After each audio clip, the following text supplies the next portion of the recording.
welcome. My name is Jim Logan, and I am the clarinet professor at the University of Texas at El Paso, UTEP.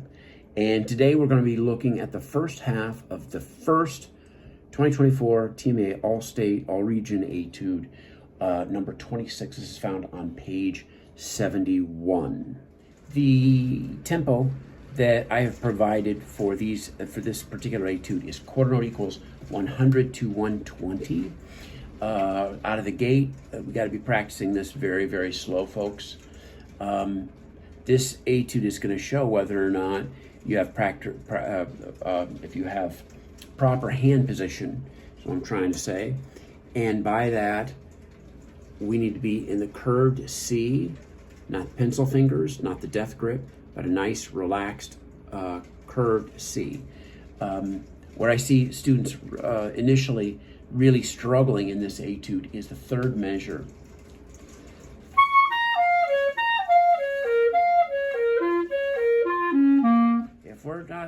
If our hand is not properly curved there, and if our fingers are flying really far off the keys, then you're going to struggle here, especially when you remember E flat. Everything above C sharp has a E flat, A flat key. Your E flat is going to be really low without the correct fingering, and then we've got E flat to C. We've got to use this C key, and again, we're going to struggle. Everybody will if their fingers are too far off the keys. So be practicing that very slowly.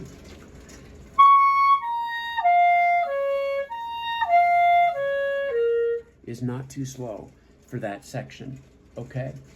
And this is where I've talked in earlier videos about practice techniques: 4 for 1, 3 for 1, 2 for 1.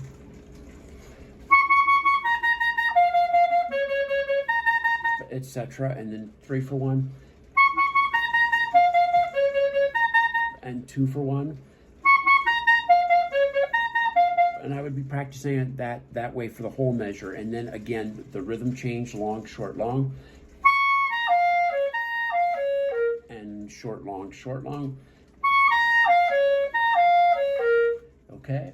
And then the other very, very important practice technique I just can't let this opportunity go by to remind you the importance of practicing displacement of the beat. That means in measure 3, the first note is not E flat. The first note is the C that follows. So the emphasis will be on the second note of every grouping. So we'll start on the second note of measure 3 and we'll stop on the second note of measure 4 like this.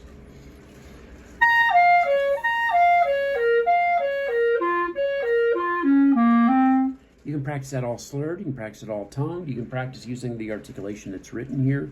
The main thing is that you practice that displacement. Now we're going to start on the third note of every group.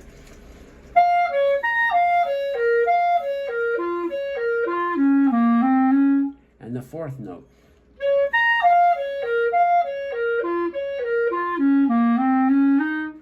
Okay. Okay, what else do we have here? Allegro furioso. So this should sound firm. Hurried is another adjective they use here, descriptive word that Haidt uses. This really needs to start out forte, strong, lots of sound, lots of air, okay? This really loses the character of what Rose had in mind here when he wrote this if you come in playing mezzo piano. So make sure you're very strong. Big crescendo in measure 4. We practice that slowly.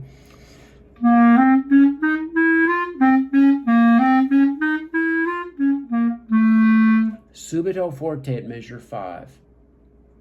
And that F sharp on the downbeat of beat 2, the F sharp on the downbeat of beat 4 should be side key.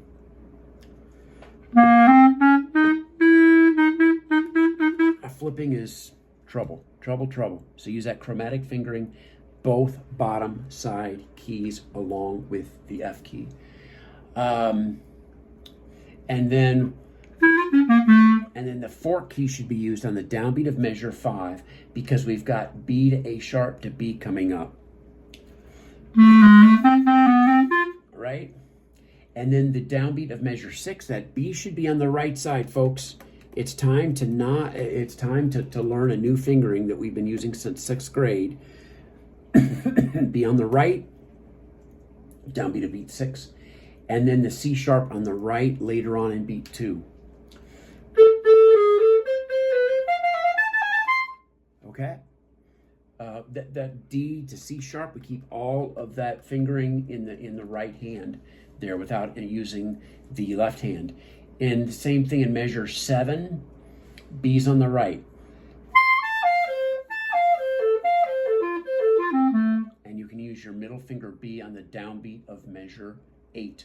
Okay, and if you choose to take that breath after the first note of measure 9, go ahead and do it. But go ahead and add just a little bit of a pullback at the end of that, so we get in measure 8.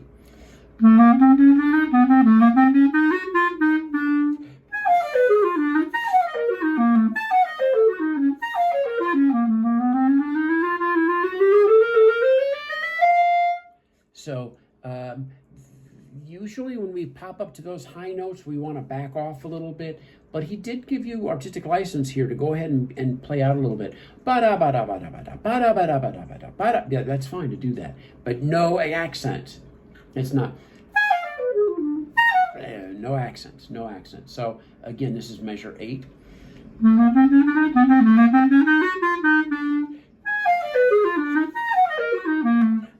You can play out a little bit, but just control those articulations. No repeat there in measure 12.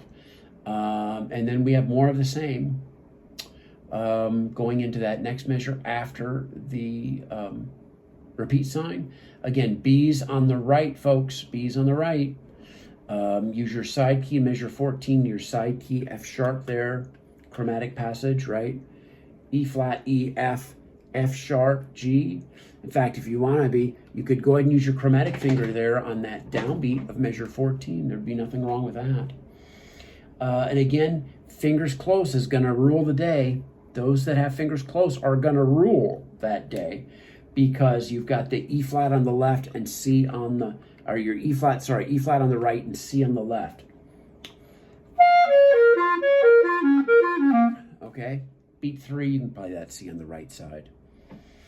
And then, yeah, we have the trickiest measures, I think, in this piece are right through here at 15 through 20, actually going back to 13. So a lot of fingers close, okay?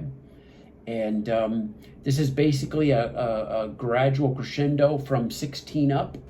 And, you know, you could do a day crescendo into the downbeat of 20 and then coming back up. Crescendo to beat 3 of 20.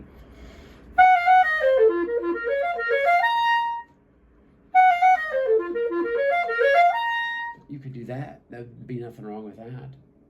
And then continuing on to forte in measure 21. Let's see. There is an articulation change here. Some of your books, the first 2 notes of measure 19 should be tongued. Da-dee-ya. And then that slur should go all the way to the downbeat of beat 3 and re-articulate the A flat, the second note of beat 3 in measure 19. So it's going to be, that measure should be.